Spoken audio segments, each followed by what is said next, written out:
Hey everyone! So I always love how all the Parshut that fall out during this time of year all have something to do with tshuva in them. Because that's what Elul is all about. But one of those discussions of tshuva is found in Parshat Nitzavim, where Hashem turns to the people and he says, "V'hayach yavo v'lecha kol advarim ha'ila," and it'll be when all of the curses that I spoke about in last week's Parsha, when all of those fall upon you and you're feeling all depressed and dejected, and even if you're in the furthest corners of the earth and you're super far from Hashem, then Hashem is going to bring you back to Him. And then the discussion ends with the following beautiful pasuk: Umal Hashem Elokecha et levavecha, that Hashem is going to circumcise your heart. And this discussion of circumcision of the heart is something that we see earlier in Sefer Devarim as well. Back in Parshat Ekev, Moshe turns to the people and says, "Va'ata Yisrael, ma Hashem Elokecha shoel meimach." What is it that Hashem asks from you, O Jewish people? And then Moshe goes through a list of a couple things: to love Hashem, to fear Hashem, to walk in Hashem's ways, and then concludes with the following pasuk: Umaltem eight orlat levavchem. You should circumcise the orla, the blockage of your heart. And the imagery that we picture is that just like if a person eats too many oily foods, that kind of clogs up the arteries in their heart, so they need to clean out those arteries to get their heart back to the pure state that it was beforehand. And the same thing is true with our spiritual arteries, that if we do too many averot, we start clogging up our spiritual arteries, and we have to remove those averot by circumcising our hearts, so that we get our hearts back to the way they were previously, all pure, where we're able to have an uncontaminated relationship and connection with Hashem. Except this just isn't the interpretation of the psukim.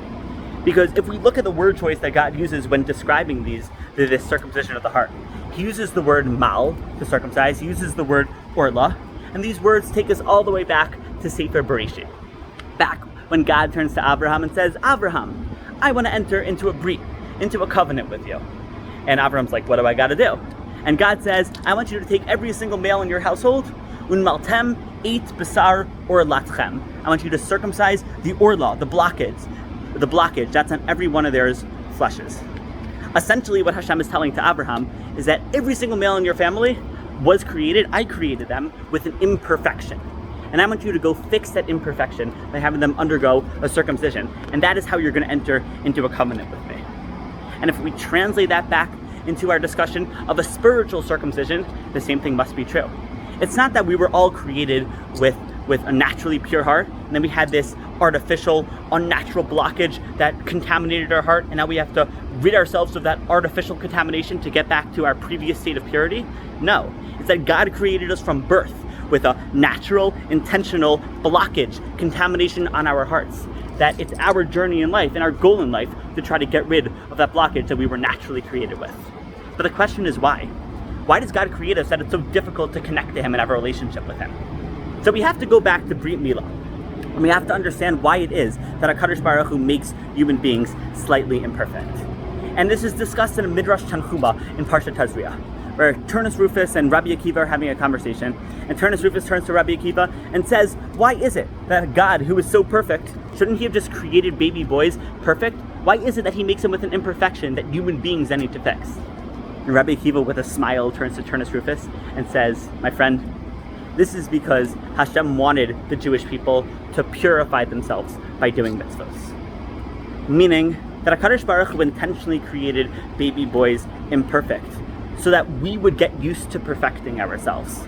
Because a Jew, being a Jew, isn't about, to use the cliche, it isn't about being a human being, it's about being a human becoming. Meaning we're not supposed to be perfect, we're supposed to be constantly becoming perfect and working to get closer and closer and closer to perfection. Now odds are, little secret, we're not going to get there. But it's not about the destination, it's about the journey to becoming perfect. And essentially, that's what a Brit Milah is.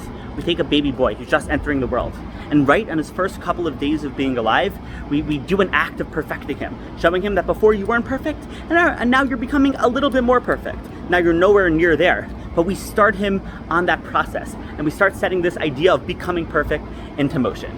And yes, even though we only do this on baby boys for technical biological reasons, the theory of Brit Milah applies to every single person, men, women, and children. And we see that manifested in the idea of tshuva, specifically in the idea of circumcising the orla, the blockage on our hearts.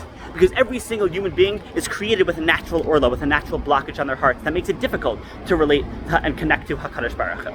But that's exactly what Hashem is telling us. I intentionally made it hard to relate to me, because I want you to learn how to circumcise yourselves and overcome that blockage and start working to get closer towards me little by little. Yes, it's not good that we do sins, that we have things in our lives that are stopping us from connecting to God. But Hashem is telling us, even though it's not good, that's natural. I created you so that you have a natural tendency to sin, so that it's hard to connect to me, because I want you to learn how to overcome that, so that you never think that life is about being perfect and life is about not having any mistakes, but life is about learning how to perfect yourself little by little, so you have less mistakes, and you learn how to overcome the mistakes that you make over and over and over again. And that's what it means to circumcise our hearts. Yes, it's natural to feel this distance. We want to start closing the gap little by little by little. There's obviously more to say. We're going to stop for here. Everyone have a great Shabbos. Continue having a meaningful Elul. Reach out to me if you have any thoughts, ideas, questions, and I will talk to you soon. Bye.